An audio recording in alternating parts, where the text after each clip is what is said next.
Well, welcome. It's very nice to have this opportunity to speak with you today about something that I'm very passionate about, which is to do minimally invasive surgery and robotic hysterectomy, particularly for women who are in need of these things. So we're going to start with the reason that we do it this way, or the reason that I'm passionate about this, is because I feel like women, they really deserve special care. You know, women are the caregivers of their families. They're the women who are taking care of the home, the children, the parents, and sometimes they forget to take care of themselves, and so I feel like that's where our job comes in as medical professionals, to make sure that they're really getting the best care that they deserve.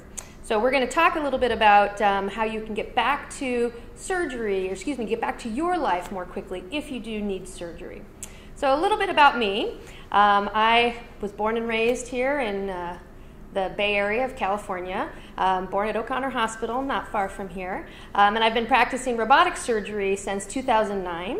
I'm currently the medical director of the robotic surgery program here at Good Samaritan Hospital, where I've been on staff since for 23 years, but I've been the robotic surgery medical director here since 2012. I am board certified in obstetrics and gynecology. I did my residency locally here at Santa Clara Kaiser. I went back east for my medical school at the Medical College of Pennsylvania. So we're going to talk today. Here's our agenda. Just so that we can, these are the things that we're going to try and cover today, just so that you are understanding your options. I think it's important that we all are as informed as possible so that we can be partners in making our decisions when medical care is required. So we're going to talk a little today about what the common gynecologic conditions are. We'll also talk about what are some of the available procedures, both medical and surgical, and what makes robotic surgery different. So let's start with some anatomy. We'll go back to a high school anatomy lesson so that we can discuss a little bit some of the problems that may occur that may require surgery or other interventions. So you see here a picture of the uterus.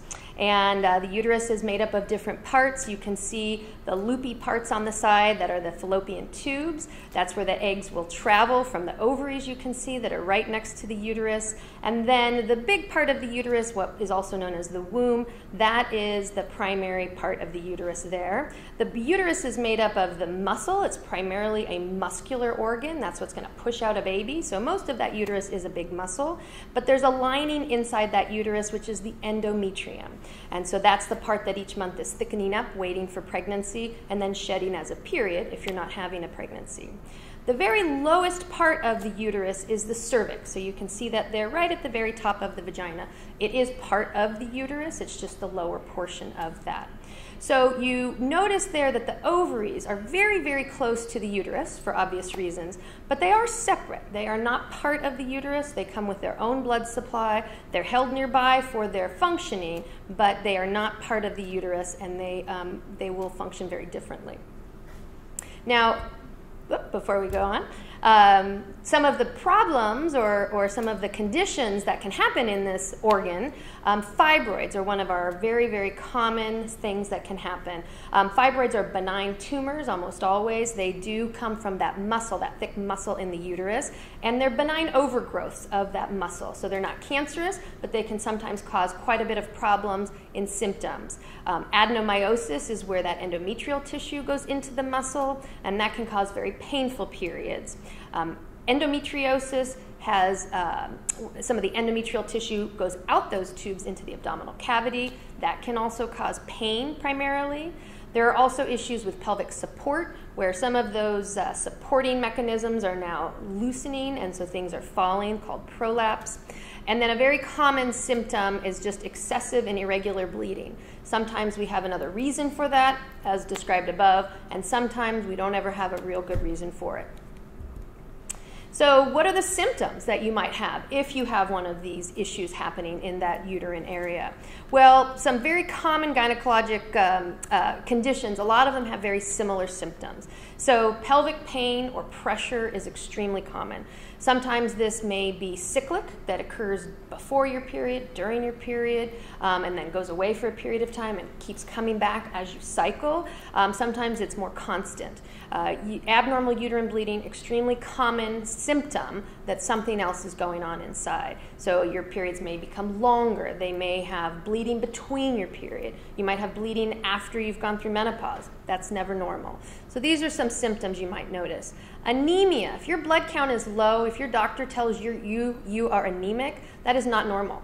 And if you are a menstruating woman, it usually is very often caused by those heavy periods. So that's a sign that you're bleeding too much if you're anemic. Backache may be another symptom. Infertility, difficulty conceiving, frequent urination or incontinence, which is losing urine. Those can happen if anything is happening in the uterus because the anatomy is very close. Pain during intercourse is another symptom I sometimes hear where that's a new symptom, and that may be signs that something inside is uncomfortable or not quite right. Feeling of heaviness or fullness in the pelvic area, and also sometimes changes in bowel movements, some pain with bowel movements, constipation. Those also might be indicative of a problem inside. So, how do you know? I mean, is this bad enough? Everybody has bad periods, right? Well, they're not that heavy. Well, cramping, doesn't everybody have that? Well, that's the part where I feel like women give themselves a short shrift sometimes, and they put up with maybe more than they should be or need to.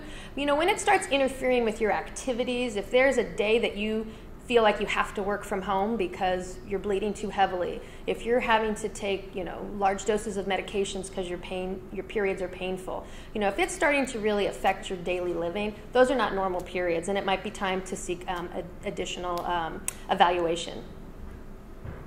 So how do you know if you have any of these issues? Well, that's when you go and you see your doctor, come to see someone like myself.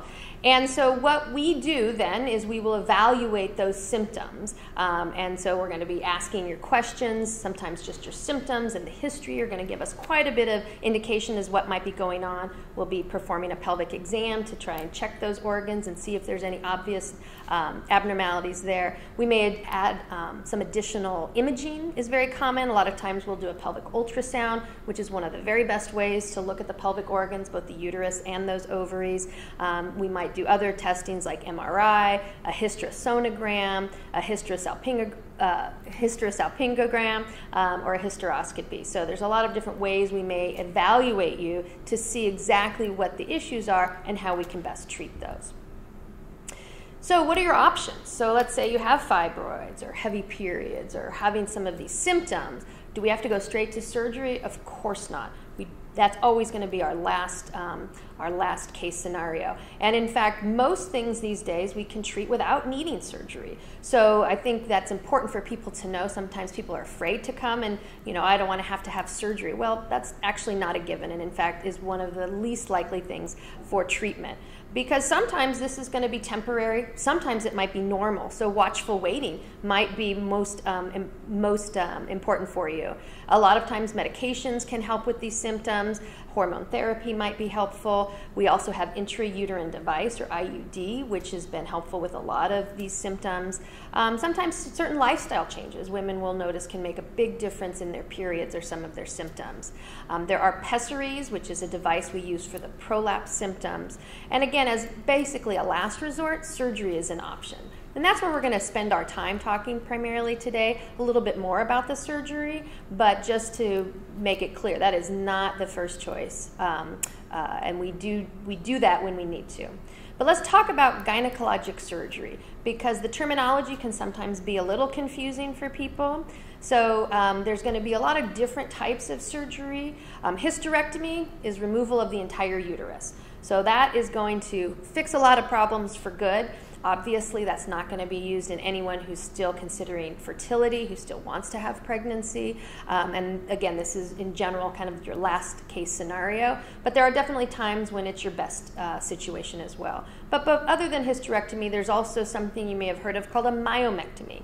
So a myomectomy is removing the fibroids, or myomas, another word for fibroid. And so that spares the uterus. We typically do that for women who are having symptoms from large fibroids but still desire pregnancy. There's also more minimally minimal surgeries where we just remove the endometriosis, for example, if that's an issue. There's something called an endometrial ablation where the uterine lining or endometrium is destroyed so that you're not having those heavy periods. Sometimes we can repair just the pelvic floor if that's the issue. There's also a procedure called a uterine artery embolization. That's a catheterization process to try and shrink fibroids individually as well.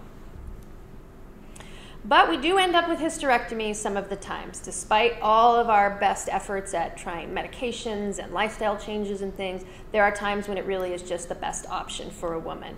And in fact, about 500,000 hysterectomies are done every year in the United States.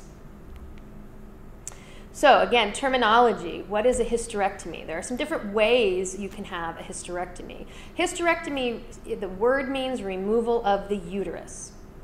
Just the uterus. It's not talking at all about those ovaries we mentioned are separate, remember. So the removal of the uterus, you can remove the entire uterus, including the cervix, and completely, or you can leave that uterus behind. And that's where that terminology of partial comes back. So a hysterectomy is a surgical procedure that removes the uterus or the womb.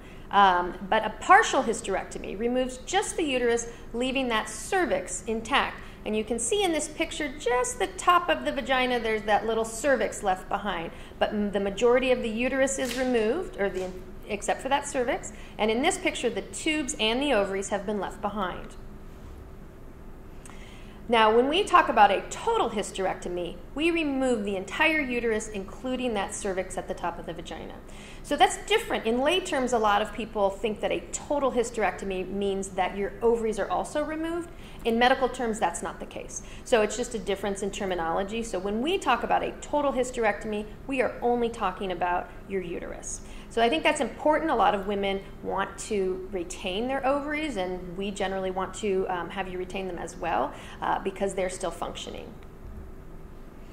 So sometimes the hysterectomy will include removal of one or both ovaries, and that's got a whole different name. That's not a hysterectomy. That's an oophorectomy. That's the removal of the ovaries, okay? Also removing the fallopian tubes, even though they're technically connected to the uterus, those the removal of the tubes is called a salpingectomy, okay? And so sometimes if you remove it all, it's a total hysterectomy with a salpingo-oophorectomy, all right? Now, the most common procedure that I perform and that most of us perform is a total hysterectomy, the whole uterus with the cervix, and a bilateral salpingectomy to remove those tubes. But typically, most often, I leave the ovaries behind because if the ovaries are still producing hormones, if they're still functioning, then those symptoms we don't want to mess with. If that's not the problem, we leave them alone. So most of the time, we will leave the ovaries in place unless the ovaries are diseased or part of the concern. So when we're talking about a benign hysterectomy, obviously not a cancer hysterectomy, there are different ways we can remove that uterus from your body. In the past, the sort of traditional way was to make a relatively large incision in the abdomen and remove that organ. And so you can see on the left picture here, what's been common is what we call a bikini cut incision. And the bikini cut incision is just a horizontal incision that's done down by the bikini line. So it's a little bit more cosmetic than the even more traditional, which was a vertical up and down. So on the left, you see that bikini cut abdominal incision. On the right, you see robotic or laparoscopic incisions, which are much smaller.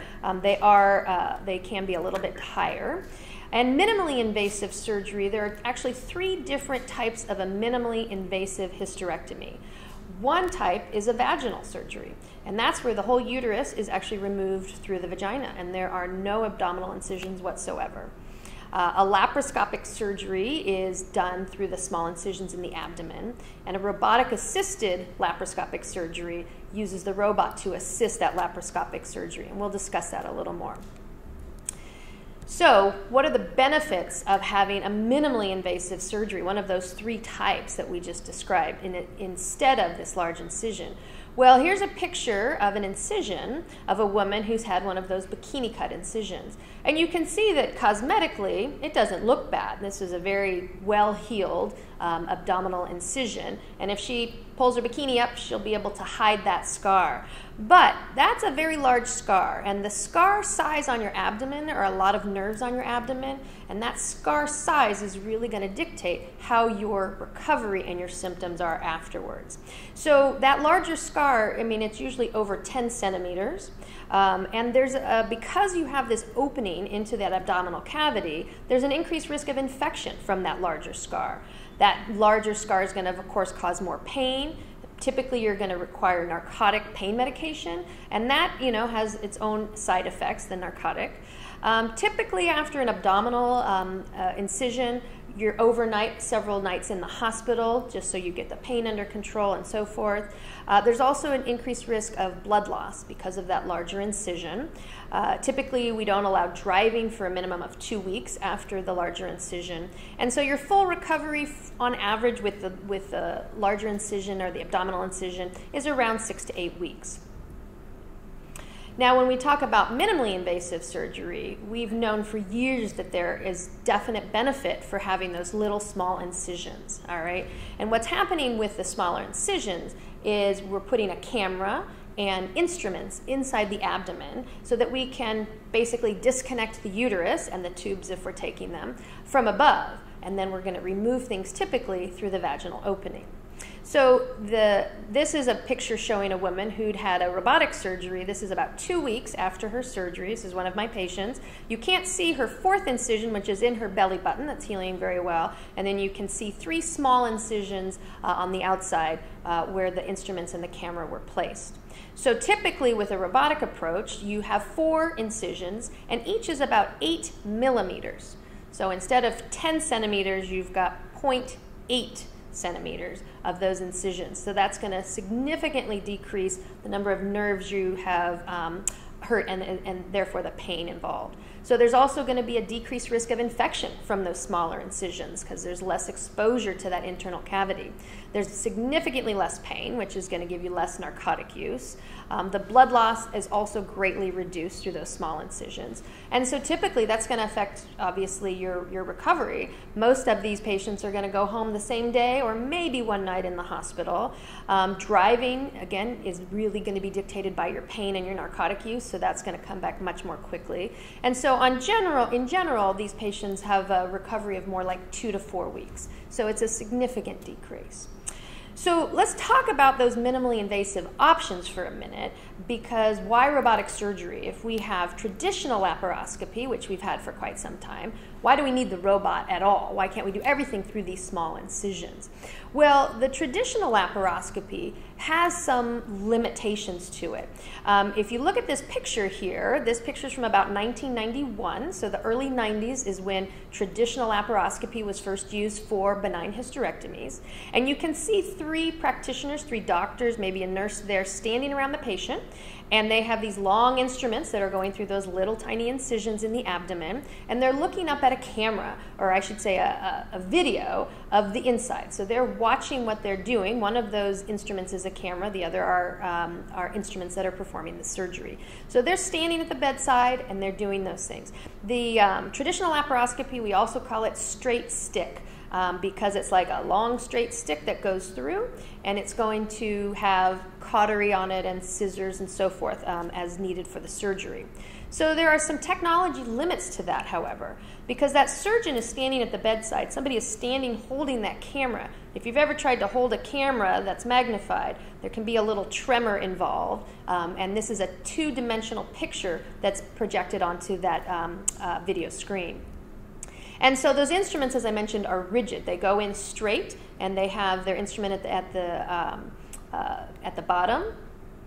And so the instruments are controlled at a distance through a fulcrum. What do I mean by that? Well, if you can imagine putting, a stick through something, if you want it to move up inside, you have to move it down outside, and so forth. So everything's kind of backwards and upside down, just a little bit more technically difficult, but because they're straight, they're also not able to get around curves nearly very well. So that's going to reduce the dexterity and the precision of the control of those instruments.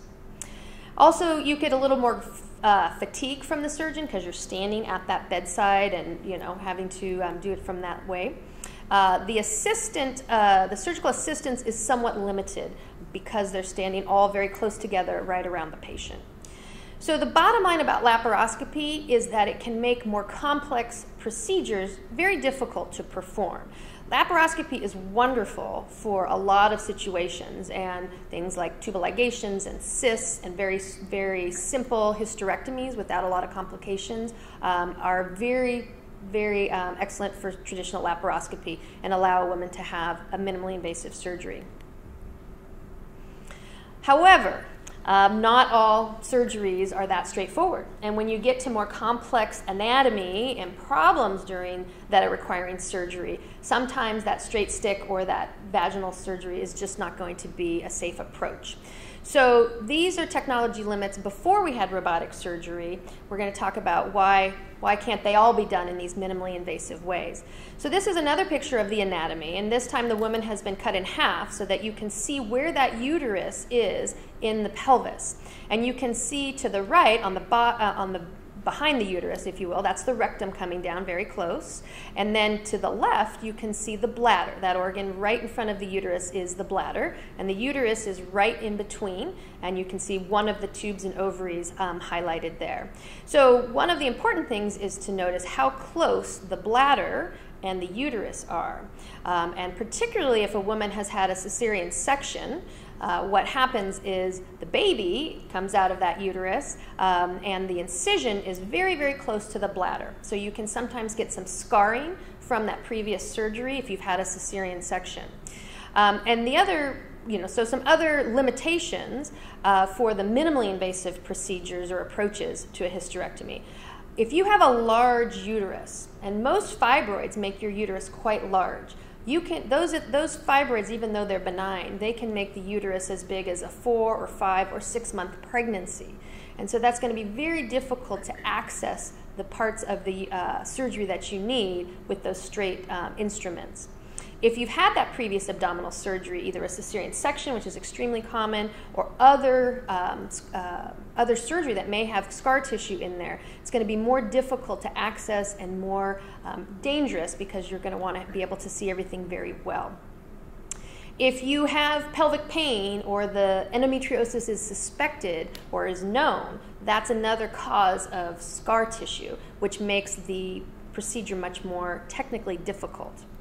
Again, if you have anemia, there have been times when I've had patients who come to me who are very severely anemic, and their doctors are concerned because they don't want to put them through a large incision that could increase that anemia. Well, we know that the minimally invasive and robotic procedure is going to minimize that blood loss, and so they might be a good candidate as well. Obesity, that also used to be a very big concern. Women, because of that infection risk with the bigger incisions, those are another reason why we might want to consider some assistance, and the traditional approaches might not work. So there's been advancements. What this is showing is how we are decreasing the number of large abdominal incisions for hysterectomy. And this is where I get excited, because the differences we know between the minimally invasive versus those large incisions. So how can we decrease the number of women who have a large incision? And so if you look at the numbers down here on the bottom, this is the hysterectomy numbers in the United States. The red is showing what percentage of those were done in an open or large incision fashion. So before laparoscopy, fully 3/4 were done with the large incision. So the majority of women would have a large incision, be in the hospital for days, much longer recovery, and so forth. Just about 1/4 of women back then were able to have a vaginal hysterectomy and have that quicker recovery. Well, remember in the early 90s we started the straight stick laparoscopy, but even in 1997 all the way down to 2005, we're talking many years later, and there's still not a huge difference in the percentages. We're still seeing, 64% of the procedures are still being done with the large incision, and this is now 15 years after we have the technology to do things minimally invasive. Well, why is that such a slow adoption? And again, that's because there's a lot of limits. A lot of the procedures that we would want to do minimally invasively we couldn't do with those straight sticks or traditional laparoscopy. And then in 2005, that's when the robotic-assisted surgery was introduced for hysterectomy. And by 2012, we now see about a third of those hysterectomies are done with robotic surgery. And now you are really starting to affect, most importantly, the open cases down to 40%. So those numbers are going to continue to improve, and we'll show that. So what's so special about robotic-assisted laparoscopy? Why has that made the difference where the straight stick or traditional laparoscopy didn't? Well, what's special about it is the technology. You know, if you decide that it's right for you, this is what you have, right? So this talks about the robotic-assisted surgeries done through these small incisions. That's really not different. But what's different now, in the middle, you see that the surgeon sits at a console. And so the surgeon is sitting at a console that has the control of the whole operation, okay? So the surgeon's console is able to really control everything, including the camera, including the instruments, including things like cautery, and so forth, okay? Every hand movement that the surgeon makes is going to be translated to a movement on the robot. And I'll show you in a second what that's like. All right, so I have just a 1-minute video that I think there's no blood or gore. It's going to give you a little sense of what the robot can do.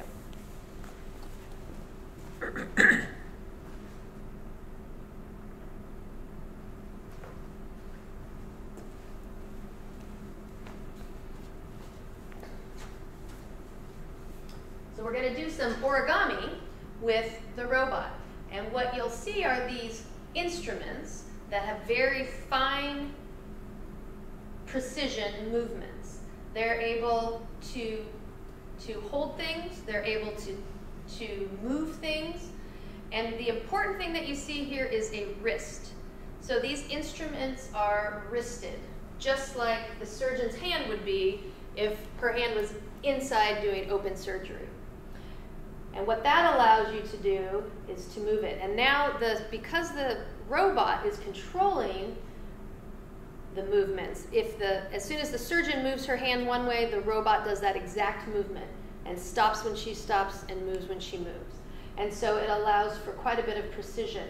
Now, what you don't recognize initially here is that the optics are also improved. So the surgeon is looking through 10 times magnification, and you see that at the end, how close up you are, and that is in a 3D manner. So you have a much closer view of the operation. So this little joke says, "Don't worry, gentlemen, the robot has done this procedure many times." So that's a common worry, like, what do you mean a robot's doing my surgery? That's very scary. No, no, no. It's absolutely not the robot doing the surgery. The robot is assisting in the movements, but all the movements are initiated and stopped by the surgeon. So what does this look like? Again, there's going to be this console where the surgeon's going to be sitting, and there's also going to be what we call the patient cart, which is where the robot connects to the instruments that are placed by the surgeon. And then there's a vision cart where we can see what's going on the inside. So this is a picture of what it kind of looks like. You can see on the left, that's what we call the vision cart, or excuse me, the operating console. So that surgeon is sitting there. You can see that his head is in the console. That is a 3D viewfinder, so it has excellent optics as to what's going on inside. His hands are on the controls that are going to control all of the instruments, and also his feet are doing work as well. His feet are what control the camera, what control the movement of the visualization, as well as things like cautery and so forth. In the middle, you can see the picture of where the patient would be lying, and you can see the robot above. And what's going to happen at the start of the procedure is the surgeon, myself in this instance, I decide where those small incisions are going to go, and I decide which instruments and camera are going to go where. And then I connect all of those things to the robot. I leave my assistant, who's another surgeon, at the bedside to assist from there. And then I'm in the room right next to it, and I'm on the console there.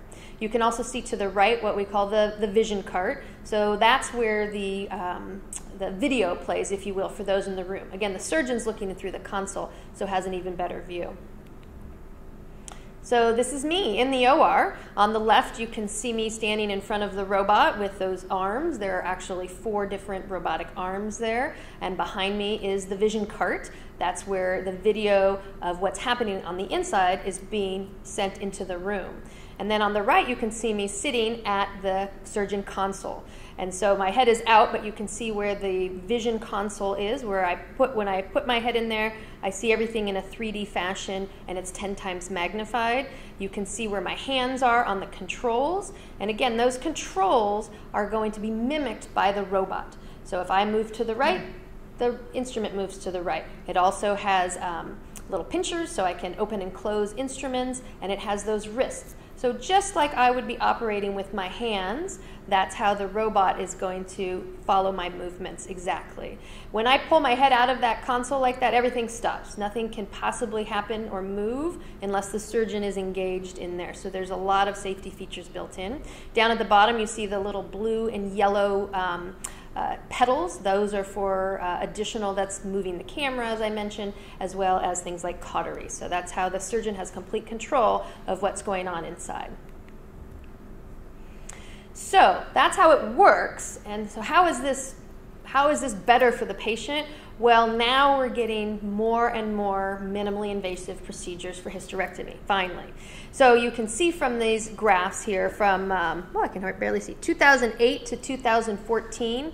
If you look particularly on the middle, you see the difference in outpatient versus inpatient. So how often are patients kept overnight in the hospital? That's really indicative of how much pain they're having. You know, are they able to eat okay? Are they walking? You know, we don't keep patients in the hospital very much anymore. So, you know, we're always encouraging people to go. So if you're staying overnight, you're in significant pain, requiring pain medication and so forth. So the numbers are significantly changing now, where more and more patients are able to have these minimally invasive surgeries and therefore getting on with their life more quickly. These are our numbers for Good Samaritan Hospital, which I am very proud of. On the left in 2009, again, very much like the slide I showed you from the U.S. statistics, we had, you know, close to 3/4 of our cases were open, and they were staying overnight and so forth. We had about 11% which were being done laparoscopically, and about 10% that were being done vaginally.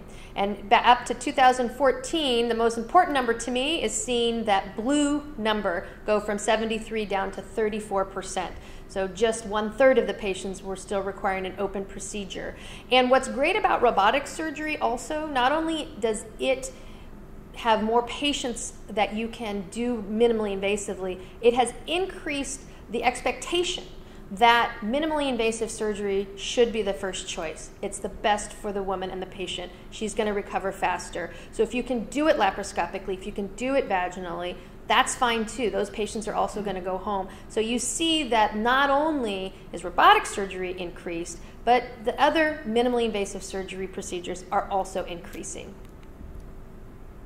So again, this is another way to see the numbers, how they are changing. You can see the dark blue line of the robotic-assisted surgery has gone up significantly, and the abdominal or large incisions have come down at the same time. But on the right, you can see the inpatient versus outpatient procedure and the difference there. What a difference. So in 2005, 90% of patients were kept at least a night in the hospital for a benign hysterectomy. Big difference. Now the majority of our patients are going home after the same procedure.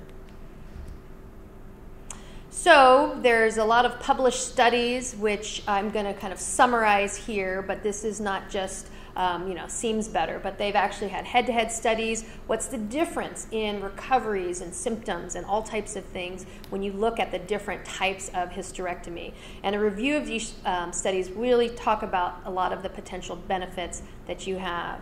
So women who have benign hysterectomy with robotic surgery have fewer complications than those who have an open or laparoscopic surgery. Again, the same reasons we talked about, those bigger incisions, more infections, and more pain and so forth. Women who've had robotic surgery for benign hysterectomy leave the hospital sooner. We've already discussed that. You know, when you're not having as much pain, you're happy to get home, and you don't need to stay in the hospital as long. When you have a benign hysterectomy, you usually don't have to come back to the hospital. That's the other concern. We never want somebody to go home and then have a complication that brings them back. and that happens much less commonly when you have a more minimally invasive surgery. And they've done all kinds of surveys. 96% of women surveyed were satisfied or extremely satisfied with their overall hysterectomy results following the robotic surgery. So, you know, I'm always surprised, or, you know, I continue to be surprised with how happy people are after their surgery, thinking, why didn't I do this earlier?